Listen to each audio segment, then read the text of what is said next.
শুরু করছি একটা ইন্টারভিউ সেশনে কীরকমভাবে প্রশ্ন উত্তর হয় তার রিলেটেড একটু আলোচনা। তোমরা আমাকে অনেকেই বলছো যে একটা ছোট্ট এই ধরনের ক্লাসেস যদি নেওয়া যায়, যেখানে ইন্টারভিউতে কী ধরনের আলোচনা হয় বা ইন্টারভিউতে কী ধরনের জিজ্ঞাসাবাদ হয়। এর আগেও আমি বলেছি যে ফর্মাল জিনিসগুলো বলেছি। এইবার আমি আজকে আলোচনা করব সেই সমস্ত ছেলে মেয়েদের জন্য স্পেশালি। শুধু সেই সমস্ত ছেলে মেয়ে বললে ভুল হবে, আমি বলবো যে বাকিরাও এটার থেকে ভীষণভাবে উপকৃত হবে। তোমরা জানো যে পিএইচই দপ্তরে 583 জন নতুন ছেলে নিয়েছে কন্ট্রাকচুয়াল। এবার ফলে প্রত্যেকটা ছেলেই কিন্তু চাইছে যে আমি আমার নিজের যোগ্যতায় আমি যেভাবে হোক পিএসসিতে চান্স পাই। তাহলে পিএসসি ম্যাক্সিমাম ছেলেই পিএসসি তোমরা দিয়েছো।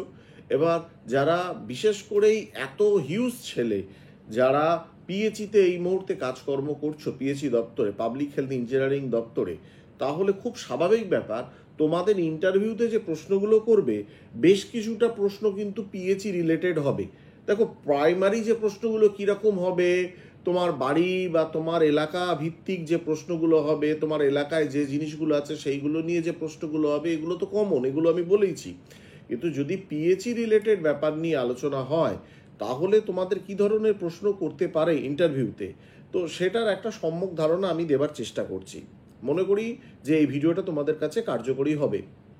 দেখো, প্রথমেই বলি, আমাদের প্রশ্ন কোথা থেকে শুরু হবে আর কোথায় গিয়ে শেষ হবে এটা কিন্তু কেউ জানে না। আর কি প্রশ্ন হবে সেখানে কিন্তু কেউ ওইভাবে বলতে পারে না।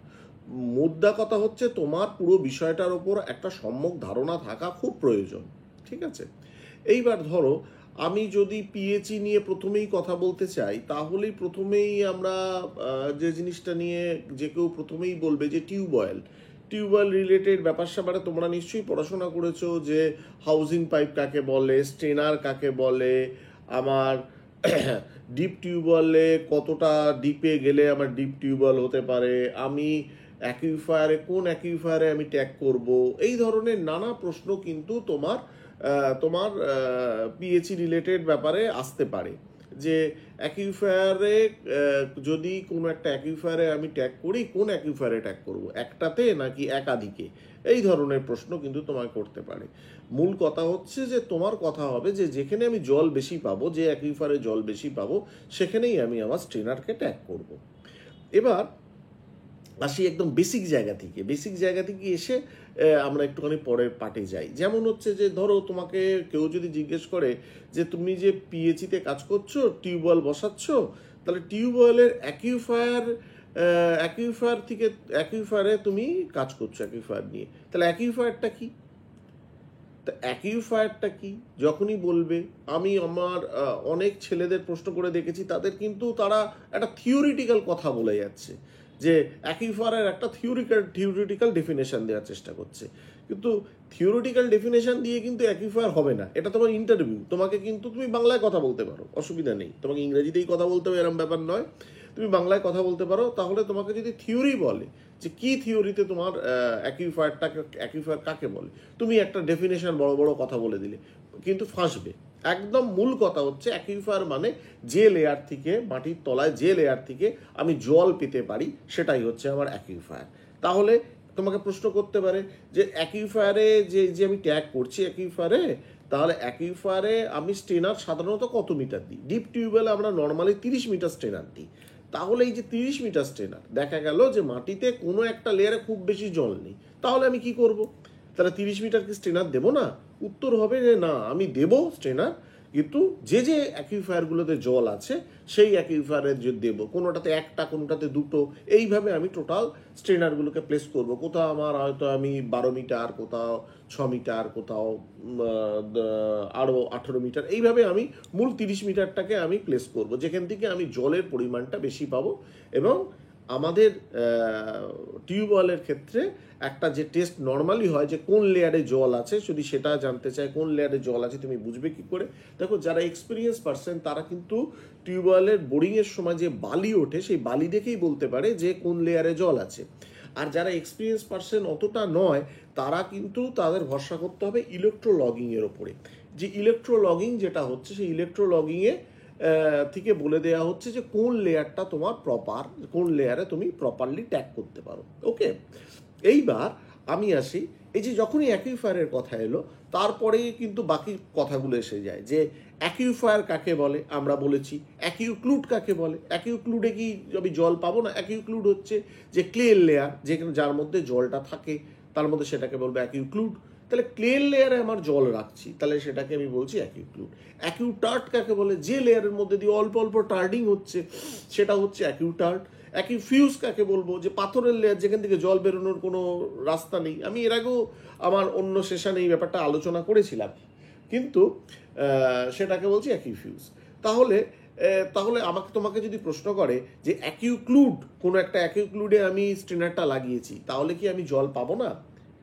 কথা হচ্ছে যে অ্যাকিউক্লুডে কি হয়, ক্লে লেয়ার থাকে। ক্লে লেয়ার কি করে? জলটাকে ধরে রাখার চেষ্টা করে, সেখান থেকে কিন্তু আমি আমার প্রপারলি জল পাবো না। তাহলে এবার যদি ক্লে নিয়ে, এবার দেখো প্রশ্নটা কোন দিক দিয়ে ঘুরতে পারে, যে ক্লে লেয়ার দিয়ে কথা হচ্ছে, তারপরে তুমি বুঝবে কি করে এটা ক্লে লেয়ার?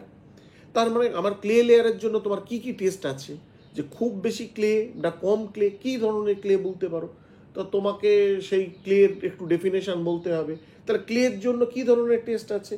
আমরা নর্মালি ক্লের জন্য যে ধরনের টেস্ট আছে সেগুলো আমরা বলি, যে যে টেস্টগুলো আমরা সাধারণভাবে বুঝতে পারি, এইভাবে এটাতে ক্লে আছে, হয়তো সিভ অ্যানালিসিস করে বুঝলাম। কিন্তু ধরো তোমাকে প্রশ্ন হঠাৎ করে ফেললো যে ক্লে যদি খুব বেশি থাকে সেই সয়েলকে কি বলে? ক্লে যদি খুব বেশি থাকে সেই সয়েলকে বলবো আমরা ব্ল্যাক কটন সয়েল। আচ্ছা ঠিক আছে, ব্ল্যাক কটন সয়েল হলো, তাহলে বুঝবো কি করে ব্ল্যাক কটন সয়েল আছে না ব্ল্যাক কটন সয়েল নেই? বোঝার উপায়টা হচ্ছে যে আমি দুটো বিকার নামে একটা টেস্ট এর জন্য আছে, টেস্টটার নাম হচ্ছে FSI, ফ্রি সোয়েলিং ইন্ডেক্স। মানে খুব সোজা টেস্ট, তোমরা হয়তো অনেকে পড়েও থাকবে, যে দুটো বিকার নেবো, একটাতে আমি দুটোতেই ধরো 10 গ্রাম করে আমি মাটির ক্লে সয়েলটা, ক্লে পার্টিকেলস যেটা আমি টেস্ট করতে চাইছি, সেটাকে ওভেন ড্রাই করে আমি 10 গ্রাম করে নিয়ে একটা জায়গায় ঢেলে দিলাম। এইবার ওইটার ওপরে একটাতে 10 ml কেরোসিন আর একটাতে 10 ml ওয়াটার দিলাম। দেখা গেল যে যদি কেরোসিনের ক্ষেত্রে কি হয়, ওই ক্লেটার কিন্তু কোনো সোয়েলিং বা ফুলে ওঠা ব্যাপারটা থাকবে না। তাহলে ফুলে ওঠা ব্যাপারটা যদি না থাকে ক্লের মধ্যে, তাহলে এখানে কোনো সোয়েলিং হচ্ছে না। কিন্তু অ্যাজ ওয়েল আস তোমার কিন্তু জলের ক্ষেত্রে তোমার কিন্তু ওই বিকারের মধ্যে ফুলে ওঠার ব্যাপারটা থাকবে। ধরো যেটা আছে, ধরো 10 ml তুমি রেখেছিলে, সেই 10 mlটা বেড়ে হয়ে গেল 60 ml বা 70 ml। তাহলে তোমার কতটা ফুললো? 10 ছিল, 70 মাইনাস 10, তাহলে 60 ফুললো। 60 মাইনাস 10 ইন্টু 100, তাহলে তোমার ফিশ অয়েল ইন্ডেক্স যদি 50%-এর উপরে চলে যায়, তাহলে ধরে নিতে হবে যে তোমার ওটাতে ব্ল্যাক কটন সয়েল আছে। এবার প্রশ্ন করলো যে একটা স্টেজে ধরো ব্ল্যাক কটন সয়েল আছে, তাহলে তুমি সেই স্টেজটা কি করবে? ছেড়ে দেবে? কি করবে?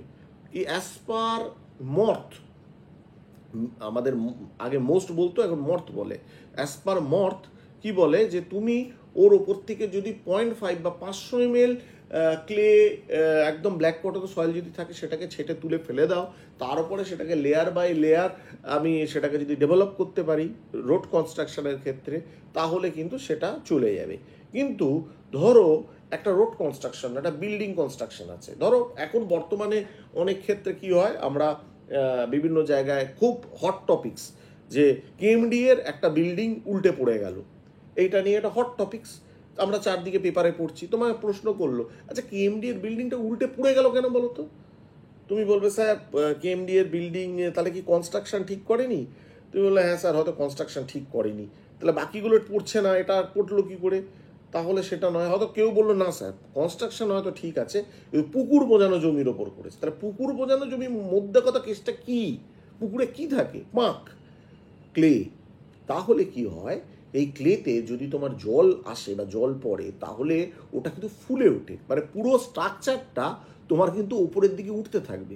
কেউ হয়তো বলবে পার্শিয়াল সেটেলমেন্ট, বা কেউ বলবে হয়তো আমার কোনো একটা দিক বসে গেছে তাই উল্টে গেছে, এরকম নয়। সোয়েলিং, মানে জাস্ট সোয়েলিং হয়েছে। পুকুর বোঝানো জমি মানে জলটা পেপে এই ক্লেট যে লেয়ারটা প্রপারলি ট্রিটমেন্ট করা হয়নি, ট্রিটমেন্ট না করে তার উপরে নর্মাল আমি কনস্ট্রাকশন করেছি, নর্মাল ফাউন্ডেশন করেছি, এরকম কিছু হতে পারে, আমি নট শিওর, বাট আমি আইডিয়া করছি। তাহলে এইরকম কেসে কি হয়, তোমার খুব সিম্পল ব্যাপার হচ্ছে যে আমার পুরো স্ট্রাকচারটা একটা উল্টে পড়ে যাওয়ার চান্সেস আছে। আমি টিভিতে যেরকম দেখেছিলাম তাই দেখে আমার যেটুকু মনে হচ্ছে যেটা উল্টে পড়ে যাওয়ার চান্সেস আছে। সো যদি এই ধরনের কেসেসে উল্টে পড়ে যাওয়ার এরকম একটা চান্সেস থাকে, তাহলে আমাকে কি করতে হবে ওইখানে? আমাকে এখানে যদি ক্লেটাকে আমাকে রিমুভ করতে হবে। কিভাবে ক্লে রিমুভ করব? অনেকে বলবে যে আমি স্যার পুরো পোর্শনটাকে তুলে দিয়ে আমি বালি ভরে দেবো। কস্টিংটা লক্ষ্য করে দেখেছো? আমাদের বেসিক্যালি কি হয়, কস্ট নিয়েই তো প্রবলেম, যে এত কস্ট বেড়ে যাচ্ছে, তাহলে একটা বিল্ডিংয়ের ফ্লোরের যা হবে তো মুশকিল ব্যাপার। কস্টিং, যদিও পুকুর বোঝানো জমির ওপর বাড়ি করাটা বেআইনি, কিন্তু মানে মানে যেটা খাতায় কলমে পুকুর আছে সে তার উপরে আমরা কোনো কনস্ট্রাকশন করতে পারবো না সরকারি মতে, এবং ইঞ্জিনিয়ারিং মতে এই ধরনের সয়েলে আমাদের কাজ করা উচিতই না। কিন্তু যদি আমাকে কাজ করতে হয় তাহলে আমি কি করব? তাহলে একটা বস্তু হয়, সেটাকে বলা হয় স্যান্ড পাইল। কিরম বস্তুটা স্যান্ড পাইল আমি বলে দিই। ধরো একটা স্ট্রেচ আছে, স্ট্রেচের মধ্যে তুমি করবে কি, আগার দিয়ে কেটে, এই ধরো একটা লেয়ার, এই লেয়ারটা থেকে তুমি আগার দিয়ে কেটে বিভিন্ন ধরো একটা নির্দিষ্ট 3 মিটার বা 5 মিটার অন্তর অন্তর একটা করে করে আগার দিয়ে 500 হোল করতে থাকলে, ঠিক আছে? এবং সেই জায়গাটাতে তুমি, এবং সেই হোলটা তোমার ক্লে লেয়ারটাকে ছেড়ে দিয়ে তলার লেয়ার অবধি যাবে। এবার তুমি সেইখানে বালি ভরে দিলে, মানে মূল কথা হচ্ছে স্যান্ড পাইলিং কনসেপ্ট। তাহলে এই স্যান্ড পাইলিং দ্বারা আমি কিন্তু আমার লেয়ারটাকে স্ট্রেনদেন করতে পারবো। তাহলে স্যান্ড পাইলিং করলে আলাদা কি হবে? স্যান্ড কি প্রচুর ওয়েট নিয়ে নেবে? মূল কথা হচ্ছে ওই যে ওই যে সয়েলটা জল পেয়ে ফুলে উঠতে চাইছে, স্যান্ড কিন্তু অনেকটা জল তোমার টেনে নেবে এবং ওভারঅল এটাকে চারপাশে ছড়িয়ে এটাকে একটা স্টেবিলিটি দেবে। তাহলে এটা স্যান্ড পাইলিং সিস্টেম হচ্ছে এক ধরনের সিস্টেম, তুমি এটা আলোচনা করতে পারো। এই সময় কিন্তু এটা হট টপিকস, যে আমার এই ধরনের একটা বিল্ডিং উল্টে গেল, তা সত্ত্বেও আমি সেটাকে কিভাবে প্রোটেকশন করতে পারবো যদি বাই চান্স আমাকে এই ধরনের কেসে কাজ করতে হয়। তাহলে এটা তার মানে বুঝতে পারবো।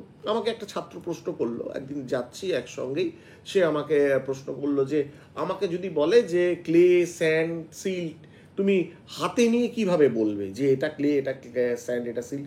দেখো, এইভাবে কিন্তু হাতে নিয়ে বলার ব্যাপার নয়, তবে ফিজিক্যাল প্রপার্টিস দেখে আমরা বলতে পারি। এই প্রশ্নগুলো নাকি কোনো এক ইন্টারভিউয়ার করেছিল। তো মূল কথা হচ্ছে যে হাতে নিয়ে, দেখো বালিটা হাতে নিয়ে বুঝতে পারবো, সিল্টের মধ্যে অভ্রের দানা থাকে চকচক করে বুঝতে পারি, আর ক্লে তার একটা স্মেল থাকে, একটু আঠালো চটচটে হয়, এই ধরনের জিনিসটা দেখে বলতে পারবো। তবে সেটা ব্ল্যাক কটন কিনা, মানে ক্লের মধ্যে হায়ার পার্সেন্টেজ অফ ক্লে আছে নাকি, 50%-এর উপর ক্লে আছে নাকি, ব্ল্যাক কটন সয়েল কিনা, এটা আমি কিন্তু এইভাবে মানে দেখে বলাটা খুব মুশকিল, জানতে পারবো না, ঠিক আছে?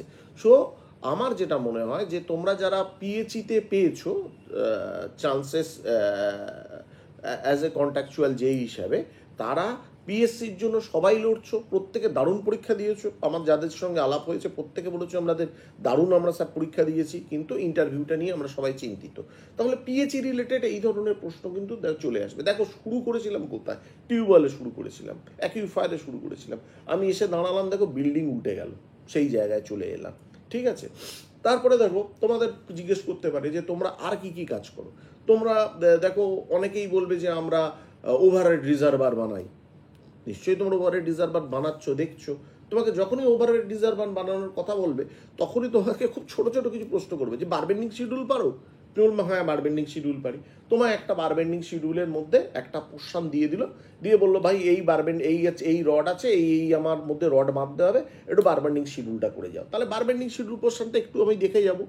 প্লাস হচ্ছে সেইখানে আমার বারবেন্ডিং শিডিউলের মধ্যে, ধরো আমি একটা জাস্ট একটা ছোট্ট উদাহরণ দিচ্ছি, আমার একটা বার আছে 1 মিটার, 1 মিটারের পরে আরও উপরে উঠেছে ধরো 850, আর তারপরে হুক হয়েছে আরও 300। তার মানে কি হলো, 1 মিটার 850 দুগুণ 750, 1700, তারপরে 2700, আর দুদিকে 300, 300, 600, 2700, 600, 3300। তাহলে তোমাকে বলবো এখানে কি 3300 রড লাগবে? তুমি সিম্পল দেখলে যে হিসাব তো করে 3300 হচ্ছে। এখানে কিন্তু কয়েকটা জিনিস, এগুলো ট্রিকি প্রশ্ন, তোমাকে কিন্তু ওনারা জানতে চাইছেন কি, যে তোমার বেন্ডের জন্য যেটা বাদ দিতে হবে, যে পোর্শনটুকু বাদ দিতে হবে, এটা নিশ্চয়ই জানো যে খুব সিম্পল ব্যাপার। আমরা সবসময় একটা বারবেন্ডিং শিডিউলে কোনো কিছুকে একদম এইভাবে ধরো কনসিডার করছি, এইভাবে ঠিক কনসিডার তো হয় না, এটা একটু জিনিসটা একটুখানি বেন্ড হয়ে থাকে, একটু বেন্ড হয়ে তারপরে উপরে ওঠে। তাহলে এই বেন্ডের জন্য কি হচ্ছে, এই আর্ক লেন্থের জন্য আমার টোটাল লেন্থটা কিন্তু সবসময় বেড়ে যায়। তাহলে এই লেন্থের জন্য এই লেন্থটার একটা রিডাকশন হয়। তাহলে রিডাকশন অফ বেন্ড, তার জন্য কিছু রিডাকশন হয়, সেই রিডাকশনগুলো পড়ে রাখবে। এখানে আমরা আইএস যে কোডগুলো আছে সেই আইএস কোড দেখে আমরা করব। এখানে আইএস কোডের মধ্যে IS 2502 একটু নজর দিয়ে যাবে। IS 2502 তাতে এই বেন্ডিংয়ের ব্যাপারটাতে বলে দিচ্ছে, খুব সোজাসাপটাভাবে আমি বলে দিচ্ছি যে ফর 90 ডিগ্রির জন্য ওরা 2D ধরে, কে ভ্যালুটাকে ওরা 2 ধরে, কেডি অ্যাকচুয়ালি, কেটাকে ওরা 2 ধরে, সাধারণত 25 মিলিমিটার বার অবধি ওরা কে ধরে, কে 2 ধরে, 25-এর ওপরে 3, 4, 5 হিসাব অনুসারে এগুলো হতে থাকে। তাহলে in general case for 20 millimetre এটার ক্ষেত্রে কিন্তু 2D, আর যদি তোমার 135 ডিগ্রি হয় তাহলে 3D, এটা নর্মাল। এবার তোমাকে প্রশ্ন করতে পারে, ঠিক প্রশ্ন, যে তার মানে তুমি তোমাকে এইখানে কটা বেন্ড হলো, যেটা আমি বললাম 1 মিটার একটা বার আছে, এরাম উঠলো আবার এইভাবে গেল, তার মানে কটা বেন্ড, 1, 2, 3, 4, চারটে 90 ডিগ্রি। তাহলে চারটে 90 ডিগ্রি মানে 4 দুগুণ 8D তোমার বাদ যাচ্ছে। যদি তোমার 20 মিলিমিটারের বার হয় তাহলে 8D বাদ গেলে তোমার কতটা বাদ যাচ্ছে, তাহলে টোটালটার থেকে 8D বাদ দিয়ে যেটা হলো সেইটা দিয়ে তুমি যদি মিস্ত্রিকে রড বাঁধতে দাও অ্যাজ পার আইএস কোড, তুমি ঠিক পাবে তো? কেউ কেউ বলবে হ্যাঁ পাবো, আইএস যখন বলেছে পাবো, কেউ কেউ বলে না পাবো না। কেন পাবো না? তারা সেটার উত্তর দিতে পারে না। উত্তরটা হচ্ছে যে তুমি যখন এইভাবে করে একটা বার বেন্ডিং শিডিউল করেছো, করে মিস্ত্রিকে বাঁধতে দিলে, তুমি দেখবে যখন 2D করে করবে তাহলে দেখবে যা মাপ তার থেকে একটু ছোট পাচ্ছ। কীরকম বিষয়টা দেখো, আইএস এই ব্যাপারটা বলছে বটে, কিন্তু আইএস ওই যেটা বললাম যে একটা বেন্ড হচ্ছে, একটা রেডিয়াস হচ্ছে, এই রেডিয়াসের ব্যাপারে কিন্তু আইএস কোড প্রপারলি কিছু বলেনি। তাহলে সেইটার বিষয় কিন্তু যদি জানতে হয় আমাদের একটু বিএস কোডে যেতে হবে। তাহলে বিএস কোড কি বলছে, বিএস কোন কোডে যাব আমি, বিএস 8666 2005-এর এডিশনটা তুমি যদি দেখো, তাতে কিন্তু বলেছে বিভিন্ন ডায়ার জন্য রেডিয়াস কত হবে, এবং এই রেডিয়াসটাকে নিয়ে তুমি যদি ক্যালকুলেট করো তাহলে দেখবে যে তোমার যে বেন্ডিংয়ের জন্য যে রিডাকশান, সেই রিডাকশানটা তোমার কিন্তু আসছে না 2D, তোমার কিন্তু আপ টু 25 মিলিমিটার, আমি ক্যালকুলেশন করেও দেখেছি, সেটা 1.1D হিসাবে আসছে। তাহলে কি হলো, এখানে একটা, দুটো, তিনটে, চারটেতে দেখো 4 × 1.1 মানে 4.4, চারটে তো 1, 2, 3, 4.4D, আর ইন জেনারেল আসছিল 8D। ব্যাপারটা ভেবে দেখো কতটা ডিফারেন্স হয়ে যাচ্ছে। প্র্যাকটিক্যালি কিন্তু 1.1D করেই তুমি যখন কাটবে তুমি সেটা পাবে। তোমাকে বলতে পারে যে আইএস কোডকে তুমি চ্যালেঞ্জ করছো, বলো না স্যার আমি আইএস কোডকে চ্যালেঞ্জ করছি না, আইএস কোড যেটা বলছেন ঠিক আছে, কিন্তু অ্যাজ পার রেডিয়াসের ব্যাপার আইএস কোড যেহেতু কিছু বলছে না, সেই জন্য আমি কিন্তু BS 8666 2005-এর এডিশনে রেডিয়াস নিয়ে ক্যালকুলেট করে দেখছি, এবং মাঠেও দেখছি যে আমি যদি একটা নির্দিষ্ট লেন্থের বারকে নিয়ে আমি যদি 90 ডিগ্রি বেন্ড করি তাহলে আমার বাড়ছে 10 থেকে 11 মিলিমিটার, তাহলে এক্সট্রা বাড়ছে। তাহলে আমার এটা আমি বুঝতে পারছি, এটা আমার কাছে ক্লিয়ার যে আমার কতটা এক্সট্রা বাড়ছে। তাহলে এটা কিন্তু মাঠ আর থিওরির কথা, এরকম অনেক কিছু আছে, অনেক বিষয় আছে, আমি পার্ট বাই পার্ট তোমাদের বলতে থাকবো। আজকে ইন্টারভিউ সেশনের একটা ছোট্ট পার্ট করলাম, কেমন লাগছে তোমরা জানিও। অনেক দিন পরে তোমাদের সঙ্গে দেখা হলো, হ্যাঁ, তোমরা কমেন্টস করো যে কীরকম লাগছে। হ্যাঁ, বিশেষ করে আমি শুধুমাত্র এটা পিএইচির জন্য আজকে বললাম, কালকে এবার অন্যান্য যারা বিভিন্ন জায়গায় কাজ করছো তাদের কাজের রিলেটেড আমি ব্যাপারে বলবো, যে যখন স্ট্রাকচার নিয়ে একটু আলোচনা করব তাহলেই বুঝতে পারবে যে বহু জিনিস আছে প্র্যাকটিক্যাল আর থিওরিটিক্যালের মধ্যে একটু ফারাক হয়। তবে আইএস কোডের নামগুলো, বিএস কোডের নামগুলো আর তার এগুলোকে জানতে হবে, ঠিক আছে? আজকে আর খুব বেশি বাড়াচ্ছি না, তোমাদের সামনে ভালো সময় আসছে, তার জন্য তৈরি হও। আমি আমার পক্ষ থেকে অনেক উইশেস তোমাদের জন্য রইল। যদি কোনো ক্লিয়ার থাকে, কোনো ডাউট ক্লিয়ারেন্সের ব্যাপার থাকে কমেন্টস করো, আমি যতটুকু আমার চেষ্টা করব। আসলে একটাই সমস্যা হচ্ছে সময়টা ভীষণ কম বলে আমি আসতে পারছি না। তবে তো আর একটা জিনিস আমাকে অনেকেই যেটা বলছে যে WTPর ব্যাপারে আমাদের একটু বলতে, এটা শুধুমাত্র ওই 583 জনের কাজে লাগবে এমন নয়, তার সঙ্গে সঙ্গে কিন্তু বাকিদেরও যে ওয়াটার ট্রিটমেন্ট প্ল্যান কীভাবে ফাংশনিং করে, আমরা তো থিওরিতে পড়েছি, যে একটা জায়গায় এরিয়েটার এলো, ক্ল্যারিফ্লকুলেটার এলো, তারপরে সেটা বেরিয়ে গেল, জলটা ট্রিটমেন্ট হলো, প্রপারলি কি তাই? আমরা ভিজুয়ালাইজ করতে পারছি না। তো আমি চেষ্টা করবো একটা ভিডিও দিয়ে তোমাদের এই ব্যাপারটা ভিজুয়ালাইজ করানোর। সাথে থেকো, ভালো থেকো।